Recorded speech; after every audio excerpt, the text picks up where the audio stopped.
Hello everyone, this is my fourth video on neonatal resuscitation. I have already covered the first 5 points. Today I am going to tell you the details of chest compression. So this is the step C to maintain the circulation. So in this algorithm, I have already explained the initial steps of resuscitation and also about the positive pressure ventilation. During evolution, if you find heart rate is less than 60 beat per minute, then with tube and bag ventilation, start the chest compression also.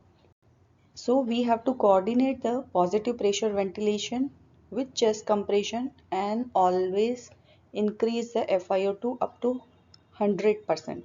So 100% oxygen should be given with positive pressure ventilation when we are also giving the chest compression, and also plan the umbilical venous catheter insertion because patient may require the adrenaline.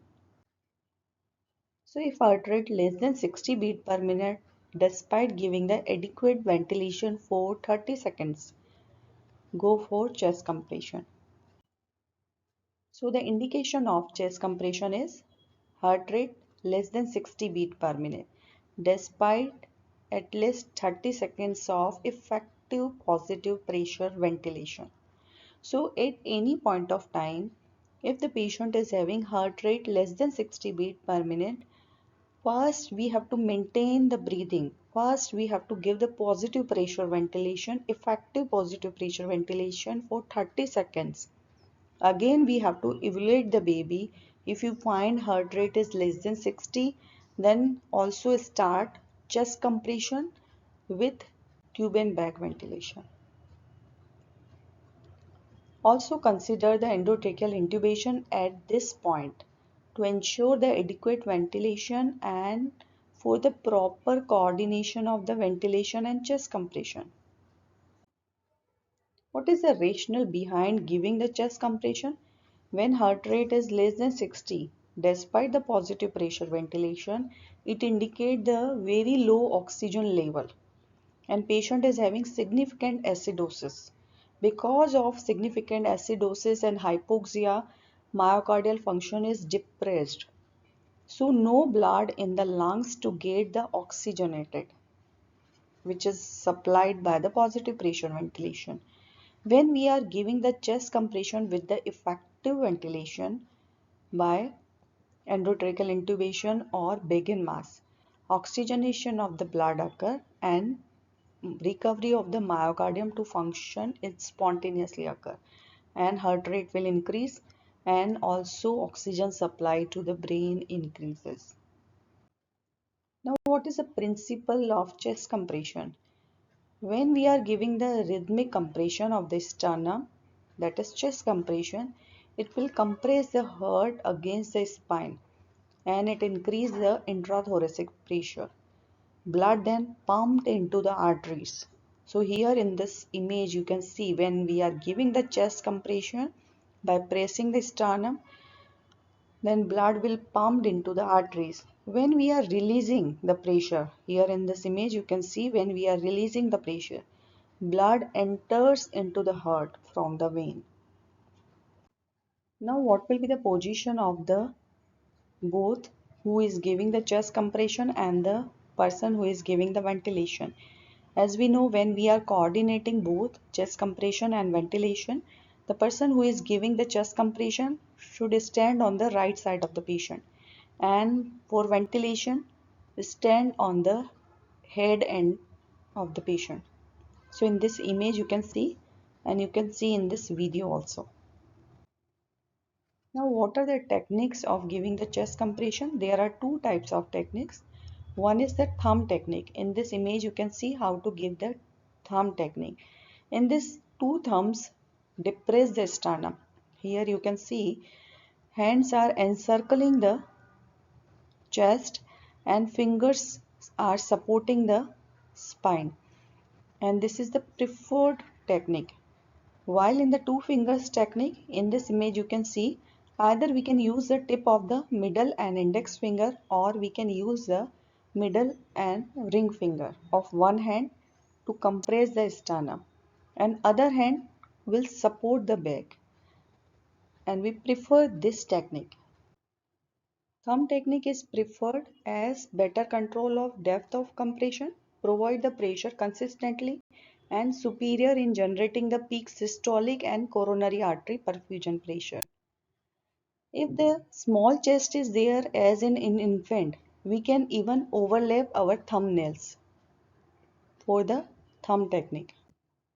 What will be the site of the chest compression? We have to compress the chest just below the nipple and above the gyphoid process. You can see in this image.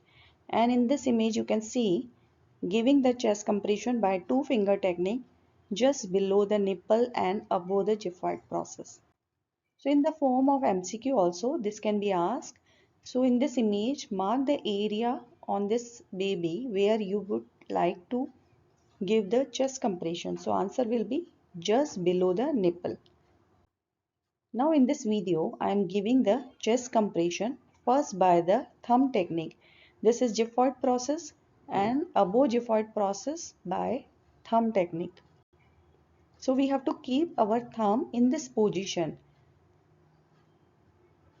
So this is the right way to give the chest compression by thumb technique. Now two finger technique. I am using the middle finger and index finger below the nipple and above the gyphoid process by two finger technique. Now when you are doing the chest compression, we should remember that the thumb should directly press on the sternum.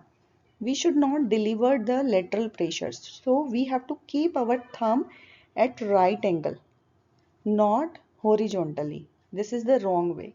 When we are giving the chest compression by two finger technique, we should keep the two finger in touch with the chest, not three or four or five fingers. What will be the depth of chest compression? We have to press up to the 1/3 of AP diameter. So in this image you can see 1/3 of the AP diameter should be pressed for the effective chest compression, and duration of downward stroke should be shorter than duration of release. So we have to give the fast stroke then release. Do not lift the finger or thumb off the chest when you are releasing. It should remain in the contact with the chest. What will be the correct depth? So answer is 1/3 of AP diameter. Now what will be the rhythm we have to follow when we are giving the chest compression with ventilation?